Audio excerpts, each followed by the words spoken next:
যুক্তরাষ্ট্র ও ইসরায়েল এক মাসের বেশি সময় ধরে টানা হামলা চালালেও এখনও ইরানের প্রায় অর্ধেক ব্যালিস্টিক মিসাইল লঞ্চার অক্ষত রয়েছে।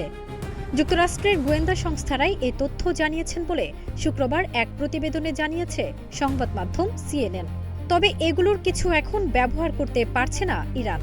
ধারণা করা হচ্ছে মাটির গভীরে এগুলো চাপা পড়ে আছে। মার্কিন গোয়েন্দা সংস্থারা যে তথ্য দিচ্ছেন সেটির সঙ্গে দখলদার ইসরায়েলের দেয়া তথ্যের পার্থক্য দেখা যাচ্ছে।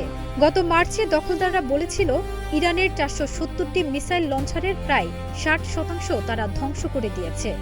ইসরায়েলিদের তথ্য অনুযায়ী তারা ইরানের প্রায় 200টি লঞ্চার ধ্বংস করে দিয়েছে। আর বিমান হামলার কারণে আরও 80টি সুড়ঙ্গ ও স্টোরেজের ভেতর চাপা পড়েছে। মার্কিন গোয়েন্দা সংস্থারা বলছেন ইরানের কাছে এখনও হাজার হাজার অ্যাটাক ড্রোন রয়েছে, যেগুলো ব্যবহারের জন্য প্রস্তুত। আরেকটি সূত্র সিএনএনকে বলেছেন ইরান এই অঞ্চলে এখনও ব্যাপক ধ্বংসযজ্ঞ চালাতে পারে। এদিকে নিজেদের গোয়েন্দাদের দেয়া তথ্যকে অস্বীকার করেছে মার্কিন প্রেসিডেন্টের দপ্তর হোয়াইট হাউস এবং প্রতিরক্ষা মন্ত্রণালয়। তারা বলেছে এসব তথ্যের মাধ্যমে ইরানের যৌথ হামলার অর্জনকে ছোট করার চেষ্টা করা হচ্ছে। ফারজানা নিকিতা, নাগরিক প্রতিদিন।